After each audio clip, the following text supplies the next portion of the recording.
Kemudian melihatnya secara umum dalam konteks pengelolaan anggaran negara dan pelaksanaan program pemerintah dalam kurun waktu yang berdekatan dengan penyelenggaraan pemilu.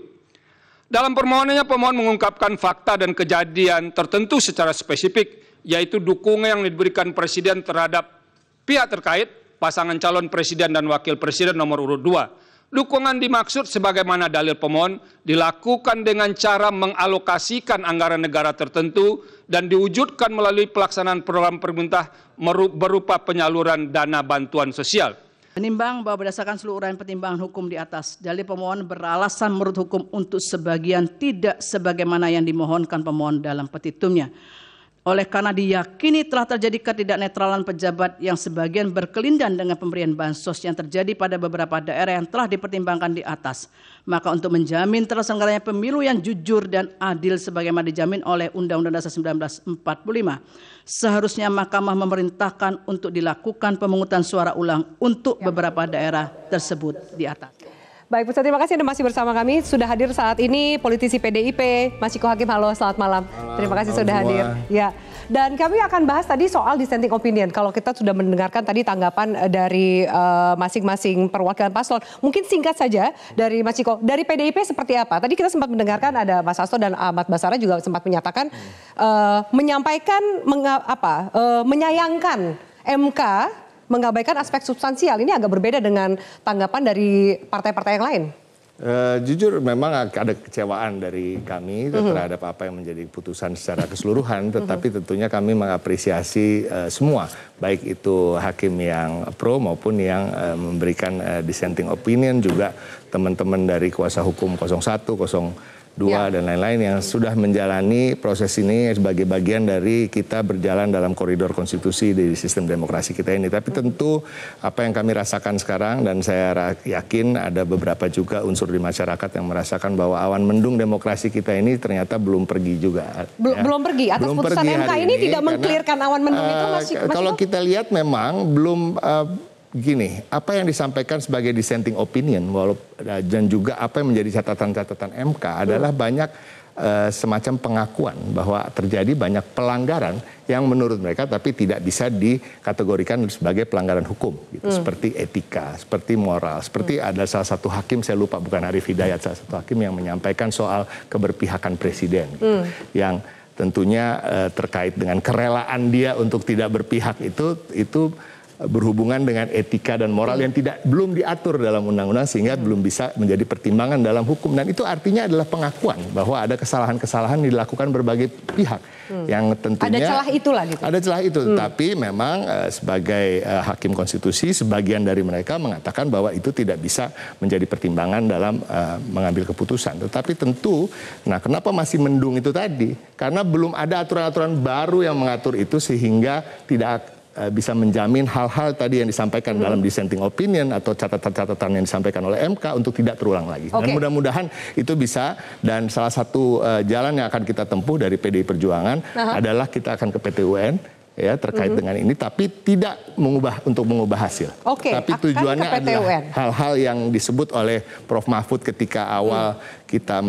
mengajukan gugatan, yaitu we are doing things, this thing is for us is beyond election. Apa yang kita lakukan ini untuk melampaui apa yang hasil, melampaui siapa menang siapa kalah, tetapi untuk melakukan perbaikan demi sistem demokrasi yang betul-betul sehat dan bukan sistem demokrasi yang prosedural.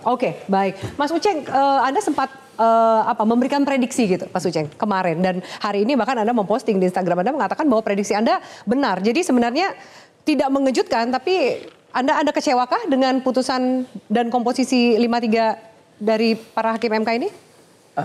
Yang pertama begini, kalau kecewa dengan putusan MK, saya kira bukan kecewa pada putusan MK. Tapi yang paling mendasar sebenarnya kecewa pada negara yang membiarkan demokrasi dirusak seperti ini. Itu yang pertama. Begini, kenapa putusan MK itu menjadi seperti ini? Saya memahaminya paling tidak di 3 level. Dan tadi pembacaan putusan itu mengamini 3 level itu. Yang pertama saya kira pengakuan soal hukum acara dan kelembagaan MK yang memang tidak cukup baik. Itu diakui. Beberapa hakim menyinggung itu secara langsung dengan mengatakan bahwa memang ke depan harus ada perbaikan. Termasuk misalnya pembuktian yang terlalu cepat. Dan ini agak rancu memang, karena disuruh buktikan dalam 1 hari dengan jumlah saksi yang dibatasi. Tapi kalau Anda baca putusan MK baik-baik, itu banyak dalil yang ditolak karena tidak disertai saksi dan bukti. Ya. Jadi kan lucu. Ya. Tidak disertai saksi dan bukti, tapi memang pembuktiannya sendiri dibatasi. Bagaimana mungkin kalau kita mendalilkan 100 tempat, semua bisa kita buktikan secara bukti dan saksi, padahal saksi dibatasi jumlahnya. Ya. Karena proses pembuktian kan cuma 1 hari. Itu diakui loh oleh hakim sendiri. Jadi itu bukan versi Bukan saya. omongan Anda, ya. Bukan omon-omon saya dalam tanda kutip. Yang kedua, saya bilang bahwa kita harus membaca paradigma hakim. Jadi ada studi dalam hukum tata negara itu, ada studi yang menjelaskan bahwa hakim itu biasanya terpecah 2. Ada yang judicial activism. Judicial activism itu biasanya penafsirannya progresif. Dan ada yang judicial restraint, yang relatif lebih konservatif. Nah, kalau Anda lihat putusan MK tadi, terhadap fakta yang sama, ternyata hakim berbeda kan. Ada hakim yang lebih progresif untuk melihatnya, misalnya ya, saya kasih contoh sederhana. Misalnya soal bansos. Pembuktiannya seakan-akan oleh 5 hakim lainnya mengatakan bukti bansos itu harusnya ada perintah langsung presiden ke situ, ada bukti surat ke situ. Tapi 3 hakim mengatakan enggak perlu. Bukti seperti itu enggak perlu. Yang penting ketika bansos diadakan dengan jumlah yang wah dan didekatkan dengan tahun pemilu, itu sudah merupakan insentif elektoral. Itu sudah merupakan pork barrel sebenarnya. Itu kan soal pendekatan antara pendekatan progresif dengan pendekatan yang konservatif melihat proses hukum. Dan itu teramini juga. Yang ketiga begini, ini tesis saya. Saya berjanji mau nulis di jurnal yang lebih serius. Saya melihat kalau orang mempelajari hakim, ada 2 teori besar tuh yang sekarang banyak dipakai. Judicial activism dan judicial restraint. Itu pendekatan yang udah laku dari tahun 60-an, 70-an terhadap hakim. Belakangan ada namanya judicial heroes. Ditulis sama Romo, orang Indonesia yang ngajar di Amerika. Dia mengatakan, hakim itu biasanya kadang-kadang ada juga yang keinginan perbaikannya tinggi, gejala judicial heroes-nya itu tinggi. Dia mencontoh ada beberapa hakim sebelumnya, nggak usah saya mention nama. Nah, tapi kalau kita lihat MK, saya melihat dalam banyak putusan MK ya, khususnya 2017 yang saya pelajari sampai sekarang, itu putusan MK itu seakan-akan terbagi 3 klaster hakim. Jadi ada 1 klaster yang nadanya judicial heroes itu. Ada 1 klaster hakim, nggak usah disebut namanya ya siapa ya. Ada 1 klaster hakim yang ya afiliasi politiknya kelihatan ada. Dan yang di tengah ini yang biasanya kita tidak mengatakan tidak baik, tapi kemudian lebih ngambang sebenarnya istilahnya. Lebih play safe. Bisa jadi play safe, bisa jadi juga kemudian ya melihat konfigurasi itu secara pragmatis saja. Business as usual lah secara seorang hakim. Nah, kalau kita lihat, hampir semua putusan MK yang ada bau politiknya, itu adalah pertarungan antara para judicial heroes ini mau merebut yang di tengah, ataukah yang terafiliasi kepentingan politik mau merebut yang di tengah. Hari ini yang menang yang mana? Nah, dari komposisi 5-3 itu? Silahkan dibaca, saya tidak akan mention nama ya, tapi saya ingin mengatakan, dalam banyak putusan MK, saya bisa contoh beberapa, putusan angket KPK.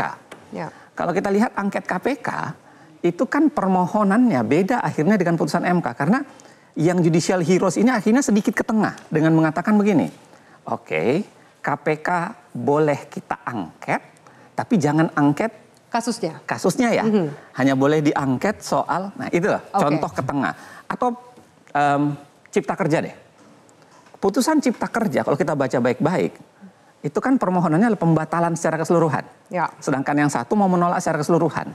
Akhirnya kenapa putusan MK awal mengatakan menang 5-4? Itu karena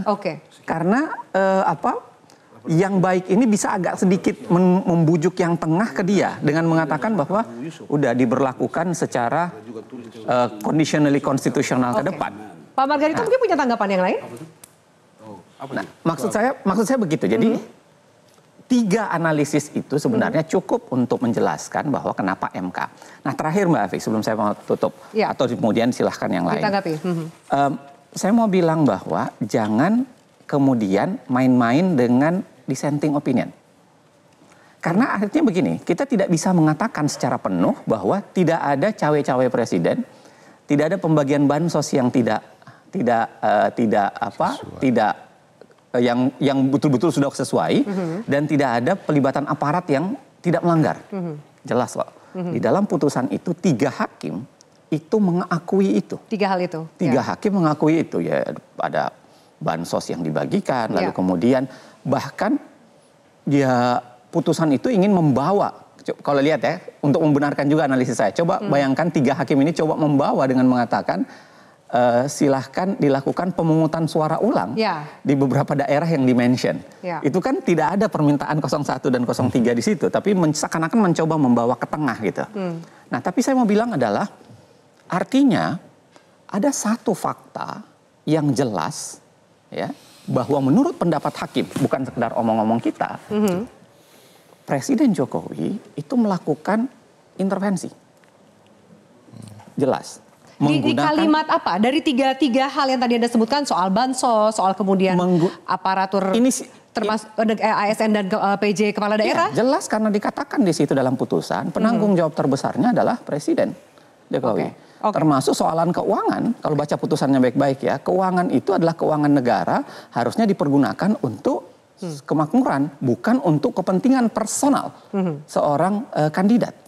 Nah, bahkan kalau baca dissentingnya Eni dengan langsung memention lah sebenarnya bahwa tindakan itu didekatkan dengan keuntungan demi Prabowo Gibran. Misalnya penggunaan baju dan lain-lain sebagai yang warnanya identik dengan paslon. Nah, maksud saya adalah saya berharap yang beginian silahkan. Bagi saya ya, kalau kita mau pakai kaidah hukmul hakim yarfaul khilaf, ya sudahlah, ini sudah diputuskan oleh hakim, oleh pemerintah, sudah menyelesaikan khilaf, selesailah. Tapi pada saat yang sama ada residu yang harus diselesaikan. Menurut saya nggak bisa dibiarin seorang presiden menggunakan kuasanya untuk mempengaruhi dan merusak demokrasi.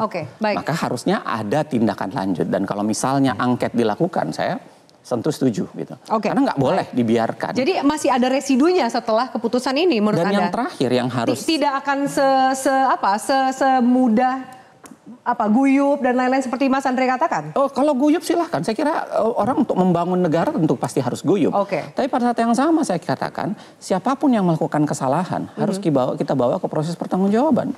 Dan menurut saya Jokowi melakukan itu. Dan itulah yang harus dilakukan pertanggungjawaban. Pertanggungjawaban dari Jokowi atas 3 dissenting opinion yang disampaikan oleh Hakim Konstitusi. Kita akan jeda. Bang Abalin dan juga Pak Margarito, saya minta tanggapannya usai jeda. Tetaplah bersama kami.